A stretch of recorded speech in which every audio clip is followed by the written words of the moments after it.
This is Caffeine and Coils, and I'm Deanna. And I'm Jenny. All right, we've got a guest with us here today. Will you introduce yourself and tell us what you do here at Mingledorff's? I will. My name is Gary Turner, and I am privileged to serve in the role as Business Development Manager at Mingledorff's. All right, so as someone who worked at another distributor, tell me what is business development? Because we didn't have anything like that where I came from. So tell me more about what the business development group does, just give us the rundown. Great question. And, I always relate it to, not to tell you the whole history of Mingledorff's, but in 1958 we became a distributor. And when we became a distributor, there wasn't a whole lot of people in the heating and air conditioning business. So the sales team at that point, the company's focus was finding electricians, plumbers, sheet metal people, and teach them how to make money in the heating and air business. I always say, fast forward to now, and our group is doing the same thing. Because, I found that people struggle in this business not because they don't know how to install an air conditioner or repair a furnace. They struggle because of business issues, because most people in this industry, they work for a dealer, and then they go out and say, that doesn't look that hard.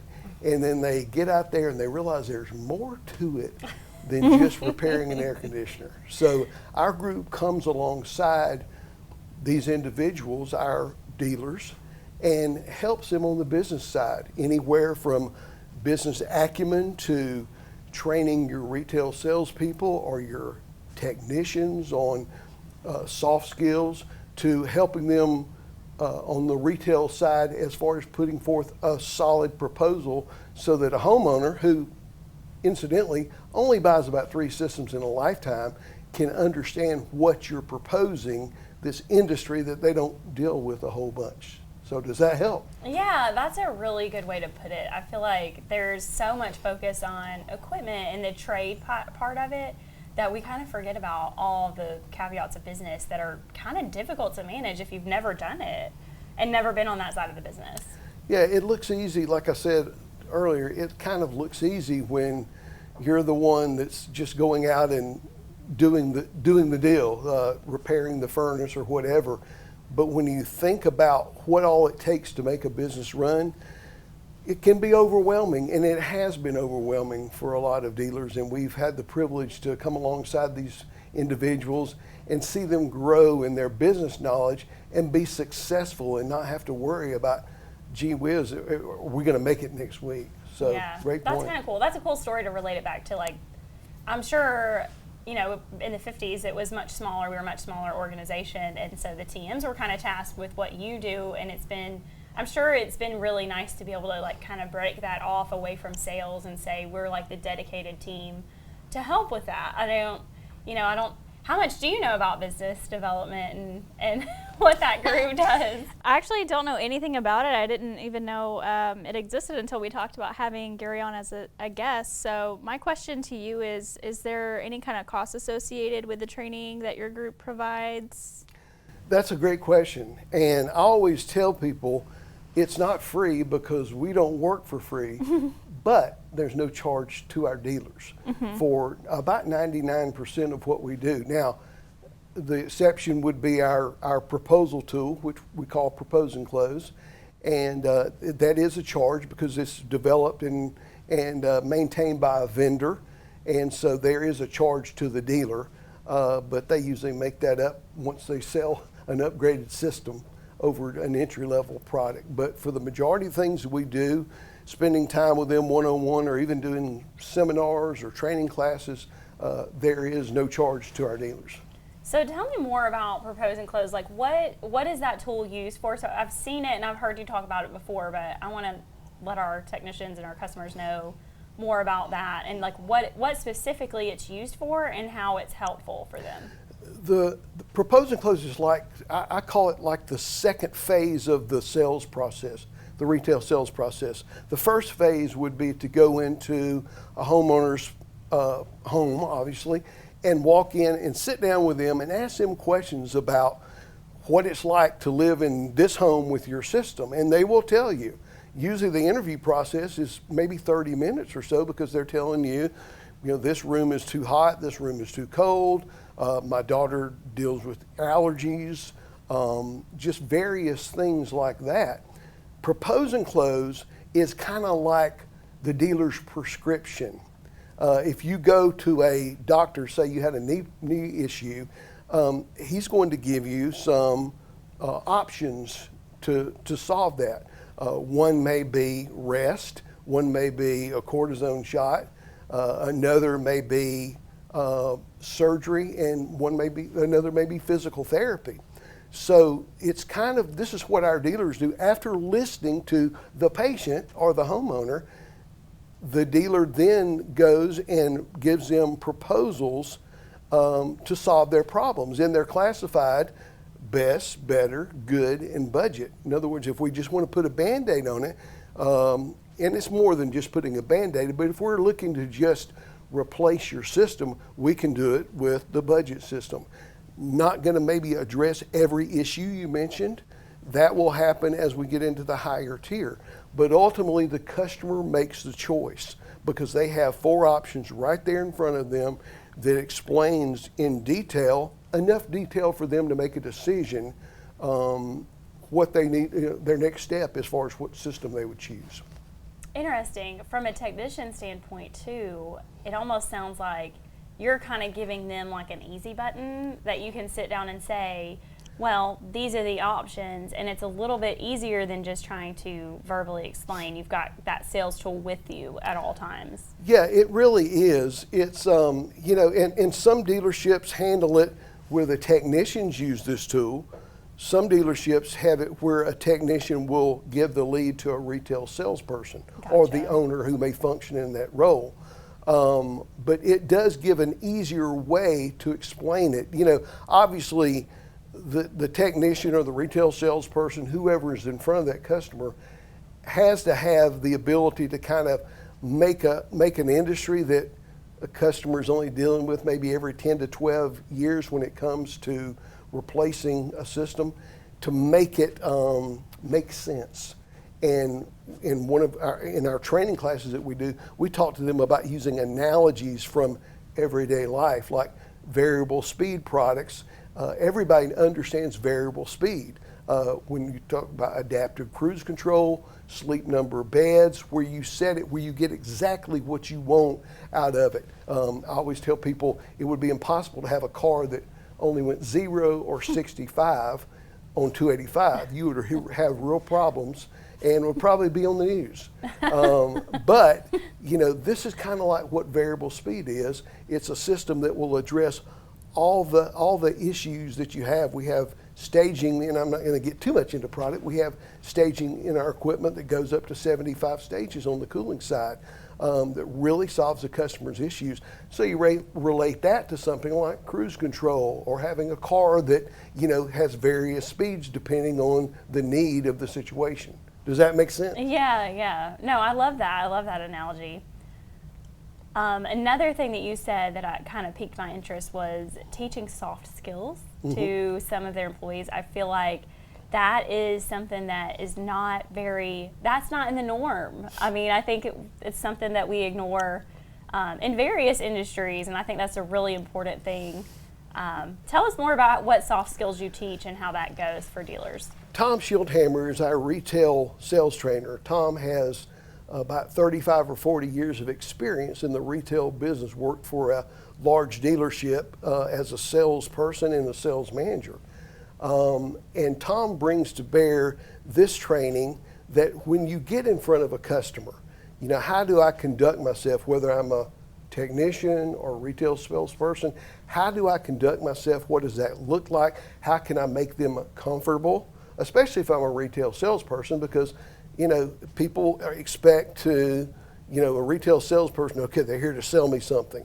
But how do I make them comfortable? By interviewing them about their system, finding out a little bit more about their system, and make the transition from trying to sell me something, from trying to solve my issues. One of the best, I was a territory manager before I moved into this role in business development.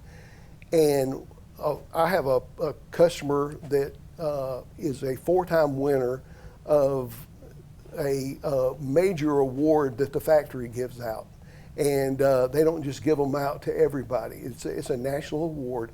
But his sales approach was he would knock on the door and say, "Hi, Mrs. Jones, my name is," and I won't call his name, but my name is whoever, and I just want you to, first of all, know how appreciative we are that you would call our company to come and give you some options to solve your heating and air needs. But also I want to tell you, I'm not here to sell you anything. I'm here to listen to the issues that you've had, what it's like to live in your home with this system, and then I'm going to present you some options based on my best experience and the knowledge I have about our industry that would solve those needs. And then you will make the decision as to what you want to purchase, if you want to purchase something. And I've been with him on sales calls, and it's almost like the homeowner breathes a sigh of relief and says, "Come on in, let's talk about it." And then it transitions to a conversation.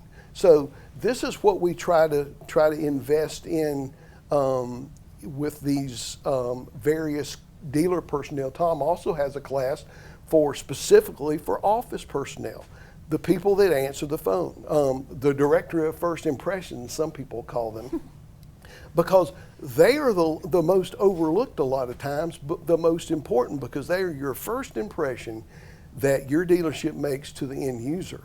And we have to make sure that they are trained not only how to answer the phone properly, everybody knows that to a certain extent, but also what if you get the call and the homeowner says, "Help, my basement's flooded, what should I do?" Most dealer personnel that are in the office that answer the phone could not answer that. And the first thing you want to do is turn off the system. You want to turn your switch off, turn your thermostat off, and it's things like that. So this is kind of what we do for the retail sales training side. Tom does a terrific job bringing to bear a lot of years of experience in coming alongside these individuals. Well, that's good to know. That's really good to know. I know, can you just tell us, give us a list of all of the things besides soft skills and things like that? Just give us a list of things that the business development group is known for helping dealers with. Okay, great question. Mike McClaney is our business consultant. Mike he's an accountant by education. Mike brings a lot of experience. He has worked for a dealership as a general manager. He has worked at Mingledorff's for 20 plus years. And Mike brings that experience to helping a dealer understand the accounting side. Why should I get a financial statement? If I get it, maybe I get it, it goes in my drawer or in a file on my computer, and I don't really know how to use it as a tool. Mike will sit down with a dealer and help them understand what that looks like. What are the KPI, the key performance indicators that I should be looking at? What are the warning signs on this financial statement? It's like a scorecard. And a lot of dealers don't know how to look at that. And a lot of them are intimidated to even say, "I don't know where to start." But we always challenge dealers. We start where you are. We don't try to overwhelm you. We don't try to, you've been in the business for 15 years and you don't know what these ratios should be. No, not at all. We help and we start and then go, step one is to put this into place. And then we build from there. So Mike spends a lot of time on the financial side, can also help with QuickBooks, can weigh in as far as a flat rate service platform for the individual dealer. And Mike has relationships with the providers. So Mike is strong on the business side. I mentioned Propose and Close earlier. Joyce Conger and I kind of head up that effort. Joyce is in the Gulf Coast, Southeast, Southwest districts of Mingledorff's footprint, and I handle North Georgia and North Alabama as well. So we bring that tool as well. And then, like I said, on occasion, we will have seminars. We will have owners seminars or retail salespeople seminar or service manager seminars where we will bring in a panel of a cross section of dealers from our territory and have a conversation, ask them questions. You know, what have you found success in? And it's not where we just hear from the 4 or 5 people on the panel. The whole audience chimes in. We recently had an owner seminar, very powerful.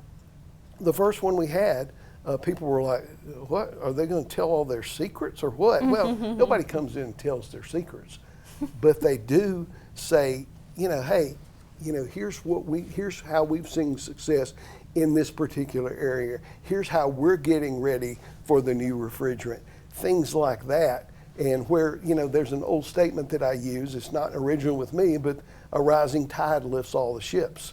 You know, when we all get better, we all get better. And if our industry can improve by coming together and spending time and getting in a room and hearing somebody and going, I thought I was the only one that had that issue. It's a very much a relief. So that's kind of in a I won't call that a nutshell, that would be a big nut, but that's in summation, that's kind of what we get involved with. I love that. So how can people find out when you're offering different seminars and that kind of thing? Where's that information posted? Okay, great question. You know, the majority of things that we do, Deanna, are kind of filtered through the territory manager. Territory manager sees a dealer and goes, hey, this dealer needs training on this particular subject or is ready to go forward with a proposing close or would like to sit down and talk about their financial statement. A lot of times it's funneled through the dealer. Seminars we put out, it's funneled through the territory manager. Seminars and training classes, we generally have a flyer that we communicate through the territory managers with. We also would post like a seminar on the Mingledorff's website, Okay. our e-commerce site. So for those of our people who are listening that are outside of our territory, do you know of any other distributors who offer this? Maybe other Carrier Bryant distributors who are doing a similar thing? Or is this kind of like a Mingledorff's original? That's a great question, and it's one I get a lot. And the example I always use with our dealers is that, you know, you have other supply houses in our footprint that would bring in an expert, generally from out of town, and have them come in and have the dealer pay $129, that's cheap actually, or $250 or $379 to spend a day sitting there listening to this expert talk to them about, you know, how they can be more successful, become more profitable, expand my business, how can I get over this hump or whatever.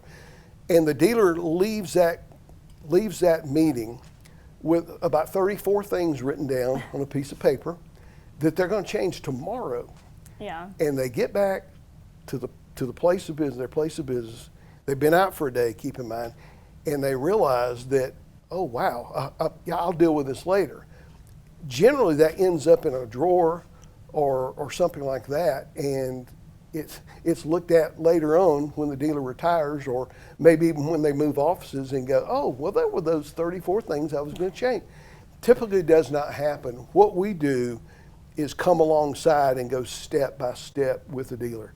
You know, we're in our footprint, and so that's what sets us apart from other distributors. You asked me the question, am I aware of any other distributors that do this? I am not. I'm not, and I'm not saying that that's not the case.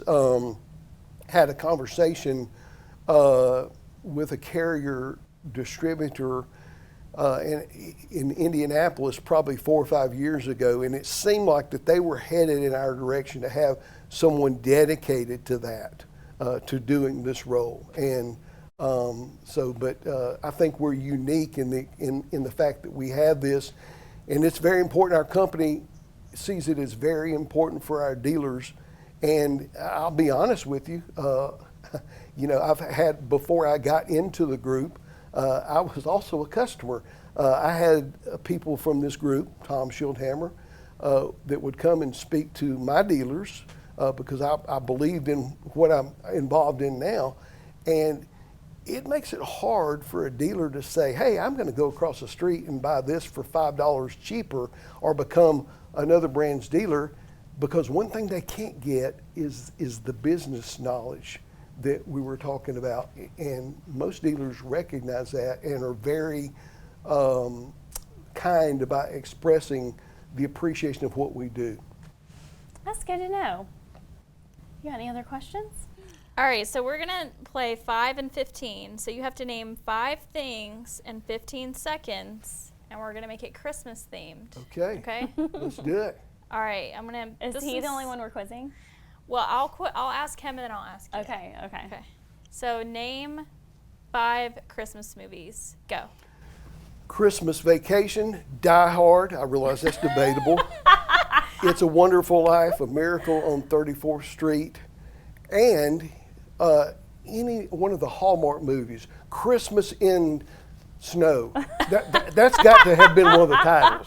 Probably. Okay. My 5 Christmas movies. Okay. Home All right, Alone, The Christmas Story, Christmas Vacation. I got to copy that one because that was my favorite one. The Grinch and Christmas with the Cranks. All right. How the Grinch Stole Christmas is my favorite. Oh yeah.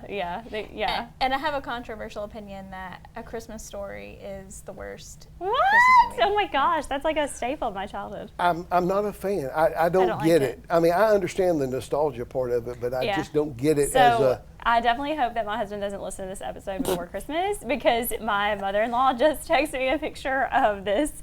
It's like this really tall handmade thing that's the leg, like the leg yeah, lamp. the lamp, yeah. It has like lights and everything that this one of her friends made. And she was like, "If I bought this, would you allow it?"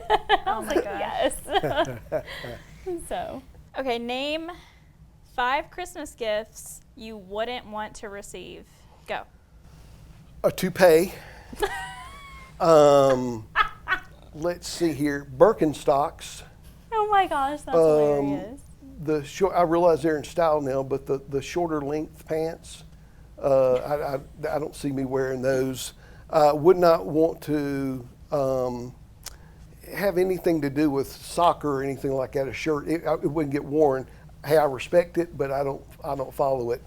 And then probably the last thing would be, I don't know, a severance note from Minglehorst or something like that. I wouldn't think that would be a very Maybe fun Christmas. That David is Kesterton is listening. hilarious. That was more than 15 seconds, but I'll I let you understand slide. that. Okay, I don't want to get coal. I don't want to get video games. I don't really need a wig to follow up the toupee one. So, my funny one, let's see, I would not want, I'm like, I don't know. I wouldn't want anything that's like financially a commitment. Like, don't buy me a car. Like, do not buy me a car without talking to me first. Don't give me that for Christmas. Okay. What are your 5 favorite Christmas foods? Go. Oh, wow. It's not really Christmas food, but Coca-Cola cake. I Okay. like that. I do like the ham. I like that. I love homemade macaroni and cheese. Don't bring any of that box stuff. I'll just send it right back where it came from. Homemade macaroni and cheese. A good solid homemade yeast roll Oh, yes. is a favorite. And then I love breakfast quiche that my wife makes on Christmas morning. That is so funny that you said that, because my mom used to make that when we were kids, and I've never made it myself. But that is like one of my staples. My mom would always have that on Christmas. Did I say quiche? I meant casserole, because real men apparently don't eat quiche. It's like, but it's all the same, right? It is. I mean, she makes hers in like a 9x13 dish. Yeah, It's like that's a it. casserole, just eggs and sausage and all this stuff. Oh, and yeah. It's so good. Good stuff. So good. Good stuff. So I have to say that's one of mine. That's Okay. one of mine. And then I gotta have deviled eggs, because that's a staple. I have like been on a journey making bread. I got my sourdough starter. Oh my God. The bread saga continues. Yes. Give me all the bread and all the carbs. I love macaroni and cheese, but I home make my macaroni and cheese, so I'm with you there. I'm Right. not gonna buy that. And then my mom made this, like, my mom and my sister always makes it now. They call it green salad, but it's like pistachio jello. It's almost like a Watergate salad, but it's got pineapple and like melted marshmallows, and it's like a jello kind of theme, but it's not jello, and it's really good. Kind of lost me at salad, but you know, I mean, I'm happy for everything's a salad if it's green, right? Well, yeah, should be. So, what about you? What is okay, so I need to know Yeah, you tell me. your top gift that you don't want for Christmas, and what you can't live without eating for Christmas meal. I don't want socks Oh For my Christmas. gosh, what is wrong with you? I love socks. because I've transitioned to wearing all black socks, and that way I don't have to worry about matching them up when I wash them. I love that. I like that. You just pick out 2 socks and then you go. So I don't need any socks. That's, I guess, my top one. My favorite Christmas food. I'm a big fan of ham, but I also love fried turkey Oh yeah, fried turkey. and good homemade mashed potatoes. Oh, yeah. okay. So we have this saga that goes on in my house that Bob Evans mashed potatoes are just as good as homemade, and that is a whole sin in my house. Oh, like Do not in the bring- tub? Yes. do Okay, not they bring- are good. They're No, strong, no. but they're not as good as Yeah, homemade. like and it's not that hard. Like you peel the potatoes, you boil them, you mix some milk. Believe it and or not, salt and I have butter. tasted some mashed potatoes that people have severely messed up. So, Yeah, you can do that. yeah. Yeah. You know what else I love too? When you like roast a whole bulb of garlic and you make garlic mashed potatoes. So good, very good. And everybody knows what you had the next day. You know, I know it had garlic in it. What exactly did you have? Well, I know where I'm going for Christmas. I'm going to Jenny's house. Well, come Yeah. on, we're not traveling this year. I'm dying on that hill this year. We're not traveling for Christmas, so It's like a good menu. yeah. All right, well, that's all we have for today. So don't forget to rate, review, and subscribe.